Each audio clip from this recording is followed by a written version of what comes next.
All right. We are back with another episode of the Real Estate Investing Club. Today we have Shaun Young with us from REI World Solutions. Shaun is a wholesaler. He does land, but predominantly he works with VAs to scale real estate businesses. And I love talking about automation, about scaling, about using VAs to help small, medium, large companies really get more from their processes. So I'm super excited to jump into this. Shaun, thank you very much for hopping on the show.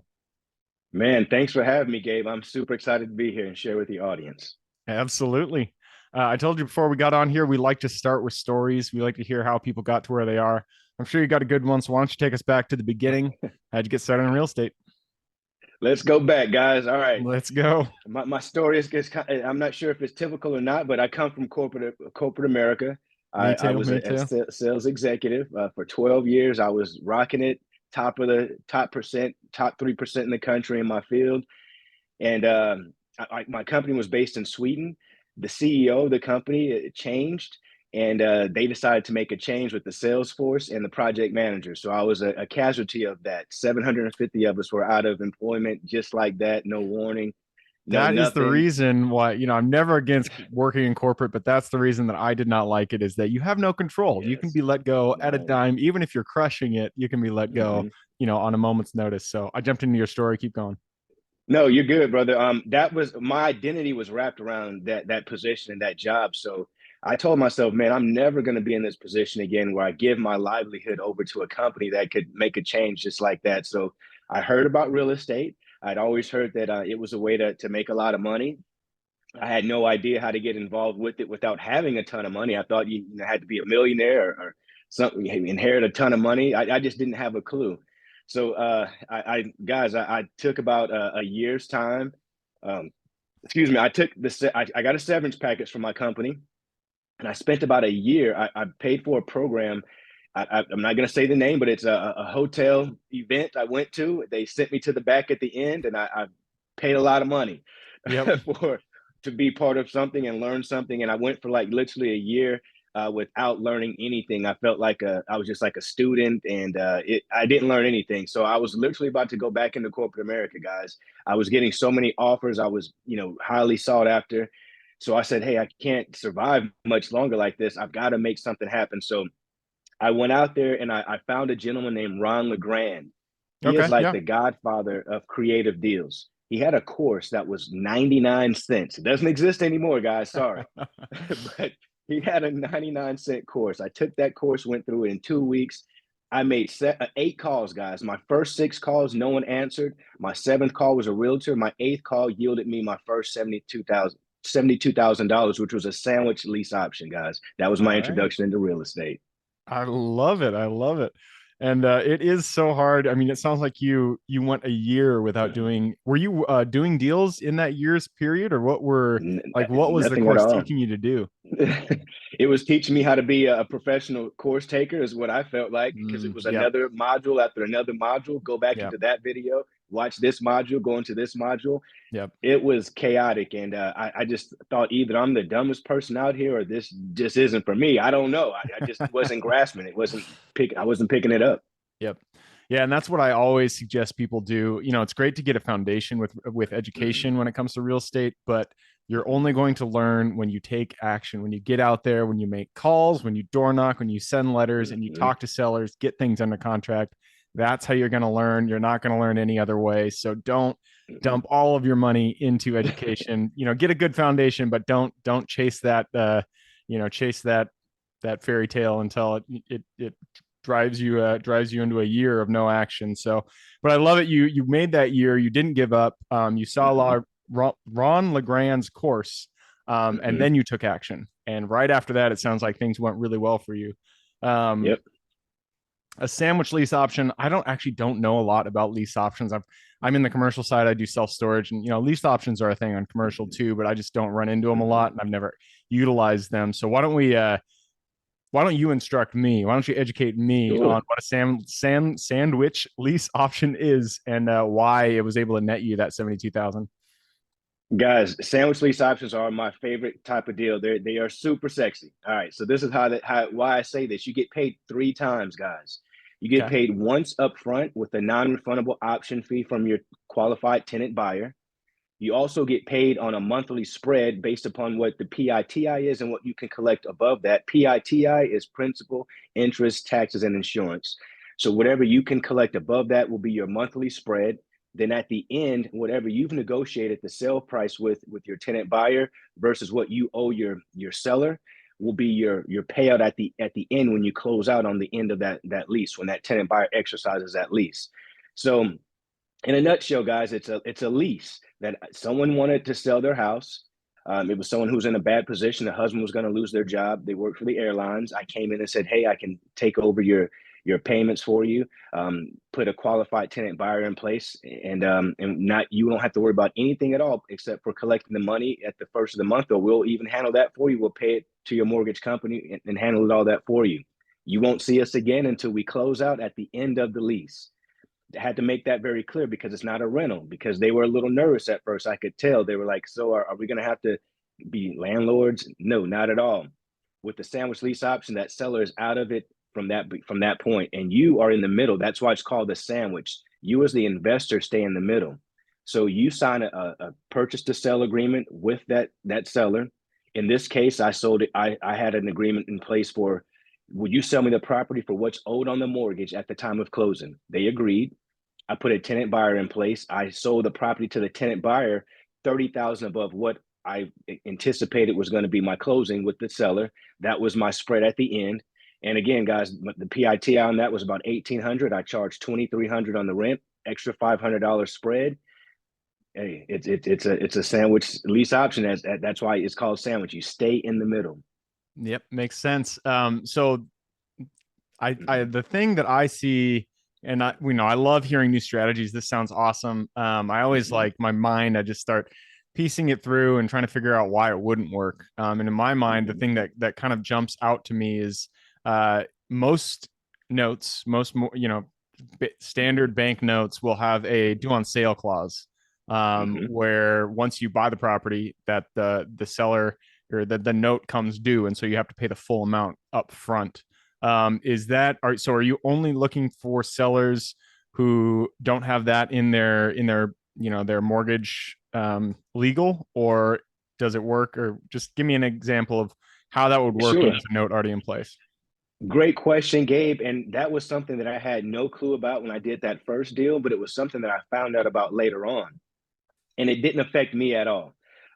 There's reasons why. Because for one reason, we didn't notify the bank that we were doing anything at all, because there was no need to notify them because we were in a lease. So Hmm. the lease was a lease to purchase. So you have the option to purchase at the end of that lease. So there's nothing transferring ownership actually until that closing at the end of Right, that lease. right, right, So right. Okay. nothing, no one is notified. That's why I love those versus, let's say, subject to, or there's just different other options that can happen. Will that due on sale clause thing can be called up. Yep. Yeah. Okay. That makes a lot of sense. You're not actually selling the Mm-hmm. property. It is a lease option. So you are Mm-hmm. effectively subleasing the property. You have a Yep. master lease, which is the lease option, and then Mm-hmm. you are subleasing it to the tenant who you also have a lease option with. Yes, 100%, 100%. Okay. Interesting. Interesting. That is stuff. That's some next level creative financing. I love it. Uh, let's go back to your story. I love that, diving into that. And Mm-hmm. so you did that first deal. You got that Mm-hmm. 72,000. It sounds like you got that at the end of the lease option when the buyer that Mm-hmm. you brought into the situation, closed out on his lease option. What Mm-hmm. from that first deal? How did you scale from there? Great question. So what I actually received up front off of that deal was I received a $20,000 non-refundable option fee from my first tenant who moved in. Great tenant, great lady. Had great credit.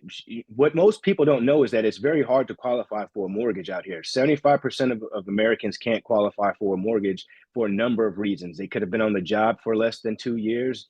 They could have just had a divorce. There's just a number of things that could come in the way. They're great people, so they're just not credit worthy at the time. So this was one of those individuals. She put $20,000 down, non-refundable option fee. 9 months later, Gabe, she said, Shaun, I'm going to get married. And my husband, we're moving to Hawaii. So she let me know. It gave me a 3 month notice. I, of course, had other qualified tenant buyers lined up. And my next qualified tenant buyer put down $15,000, Gotcha. non-refundable Okay. option fee. So you're So up to guys, 35,000 now. yes, within the first year. When I received that first non-refundable option fee, guys, I knew I still didn't know what I was really doing because I didn't even know this was called a sandwich lease option. I thought I was wholesaling. I thought this Mm. was called a wholesale. I didn't know what I was doing. So I actually went and got a mentor at this time, guys. I paid for a coach. His name was Tom Kroll. His name is Tom Kroll, still a great friend and Still mentor is. of mine to this day. All Yeah, right. absolutely. So Tom Kroll was he owned a company called Wholesaling Inc. at this time, and his program, his mentorship was actually what helped me scale, Gabe. That's what actually showed me how to create a business out of this, create systems so that you can have this ongoing. It's not a one time thing. This is a follow up game. The money is in the follow up. You got to have systems for all of these things, and I didn't understand that up front. Yep. Do you guys focus in on one metro when you do this, or are you guys looking all across the country? Another great question. We did start off here in the Atlanta market, but we moved into other markets. We are now in the North Carolina market in the Raleigh-Durham area, Charlotte. We're also in Alabama, Birmingham, Huntsville, and we are also in Ohio. So we are definitely in other markets, guys. Cool. And you're doing sandwich lease options. It sounds like you're also wholesaling.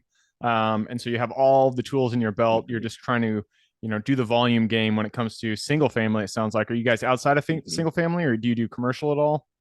We are. That is our next move. That's the next gameplay for us. Is to jump into that commercial arena and get into the multifamily space because that is so attractive, man. So we're not there just yet, but yeah, that's our next move this year. That's our goal. Perfect, man. I love it.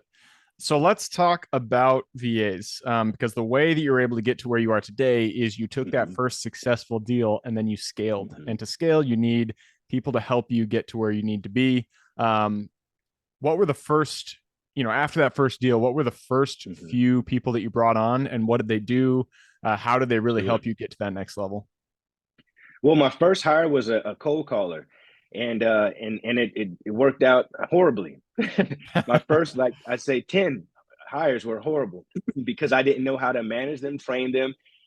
We were on different time. I just didn't understand the culture differences and the philosophy behind hiring someone who was overseas, so to speak. Yeah. So I brought someone on I hired someone here in America. That didn't work either.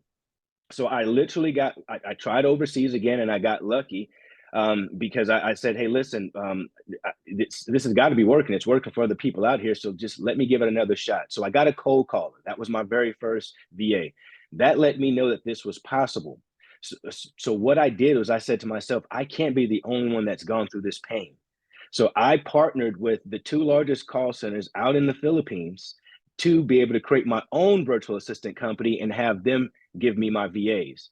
So, guys, I created a world class, professionally trained VA system, a company that's specifically for the real estate industry. They come in college educated, professionally trained, and those are the things that I needed. So that's how I was able to scale, brother. Bring in a cold caller, someone to two cold callers, then an acquisitions manager, then someone to handle my dispositions, then a transaction coordinator. That very first hire, my first cold caller, she's now my executive assistant and has been for the last 4 years. So I love my folks, and we grow. We move folks around and shift folks around as they grow with the company, and that's the Absolutely. same thing they'll do with your organization as well. Absolutely, man. I love to hear that. So acquisitions, Mm-hmm. dispositions, then transaction coordination. Sounds like that was Mm-hmm. kind of the route that you took in terms of your first hires. Mm-hmm. I mean, I did it the same way, so it makes sense to me.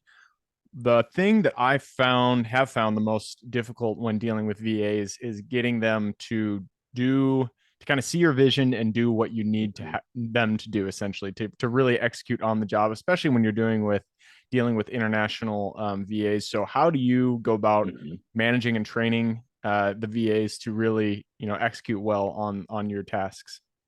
Man, that is another awesome question. I want you to kind of think of our service like a match.com. What we do is we sit down, we have a consultation call with our client. We figure out exactly what their needs are, what they're trying to do, what tools are they using, and we match those needs with our VAs that are within our organization. Cool, man. I like that. Match.com. Yeah, That was I used that back in the day. Good times. indeed. Right on. Well, hey, I took a peek at the clock. It looks like we are running it down. So I do need to move us on to the quick question round, and that starts with books or any form of education. So give me two recommendations: one for general life wisdom, and then one for real estate specific. All right, guys. For general life wisdom, I would go with Rhinoceros Success, Scott Alexander. Great book. Great book. Rhinoceros And for Success. You're the first person to recommend that one. I've never heard of it. man, it is an awesome book. It's an awesome book. Go check it out. I love it. All right. And how about that was for life wisdom, right? How about real estate? Yep. For real estate guys, I would say you want to go with yours truly. I've got a book out there called Adventures in Wholesaling. Let me show you how. Nice. I love it. And wholesaling is a great way to get started. If anybody out there is listening and you guys you haven't done real estate and this is your first foray into it, wholesaling is essentially just the lead generation and marketing game. It's a great way to get started. So it sounds like that is a good resource, and we will plug that, plug that at the very end of this segment here. And moving on to the next question, this one is for your younger self. So let's go back to the Shaun who is still working in corporate. Go back to him, look him in the eye, give him one piece of advice moving forward. Shaun, get out of there. They don't have your best interest. They're they have their own interest in heart that you're growing their company, growing their business. You're making tons of money for them and you're getting a fraction of that. Go do it for yourself. So many people have echoed that across all of the different episodes that we've had here on the podcast. They wish they would have started earlier. So again, if you guys are listening out there and you haven't done your first deal, just get out there and get it done. That is all you need to worry about. Just get it done, get that first one done. You're going to be happy you got out and got into the game later on. And that moves us to the third question. Actually, we've already covered the third question because it's about the first three positions you hired. You said you got a VA for your acquisitions and then for dispositions and then a transaction coordinator. So I just answered that question for you. Moving on to the fourth question. This is about the US. It's a huge, huge area, a lot of square miles out there. Give us one metro that's not your backyard that you're most excited about investing in today. Tampa. Tampa, Florida. Tampa, All right. Florida. People do love Florida these days. Tampa and Jacksonville seem to be attracting a lot of investment dollars for sure. 100%. All right, that leads us to the next question. This is about acquisitions. It's about finding deals. Every real estate transaction starts with actually the buyer and the seller getting in contact. So what is your favorite way to find good deals? Our favorite way is cold calling, guys, and text blasting. Cold calling is amazing. I love it. I've been doing cold calling, text blasting. I mean, you name it. I've done every strategy, and You really, cold name calling is it. probably the best. Yes. I like mailers too, but it's just so damn expensive. And the mailers what started off good for us. We go through shifts, we go through seasons. Some things work better at different seasons for us.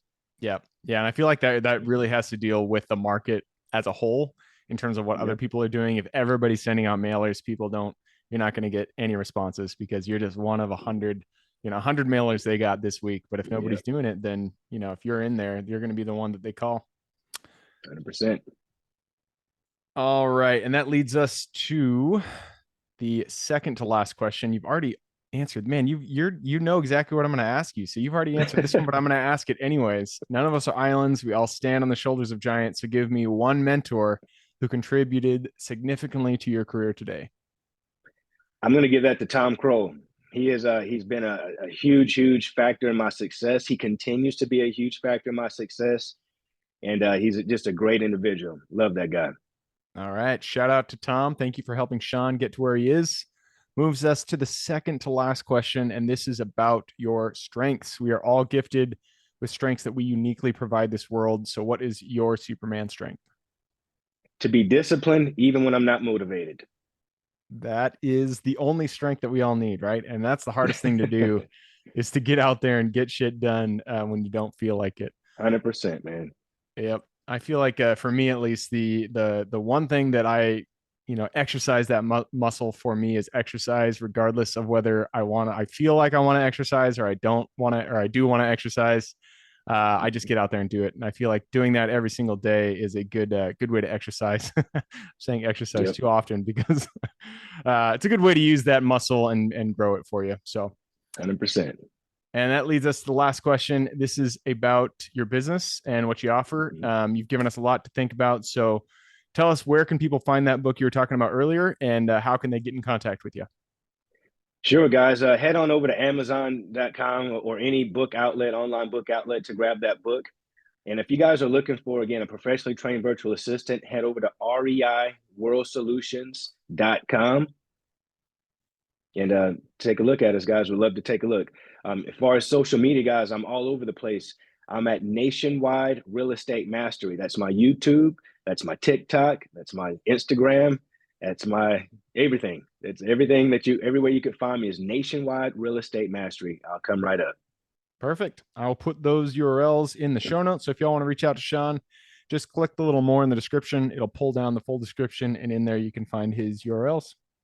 All right, man, that wraps it up. Thank you very much for having on the show. I love being here, Gabe. Thank you so much, brother. Absolutely. For everybody who's here with us today, thank you guys for showing up. You are the reason we do this. So if you guys have any questions whatsoever, reach out to me, Gabe at therealestateinvestingclub.com. And if you guys want to support the show, all we ask is you give us a like, thumbs up, share, all that jazz. That's the only way that we ask for support. Other than that, I hope you guys have a great week. Keep rocking real estate, and I look forward to seeing you on the next episode.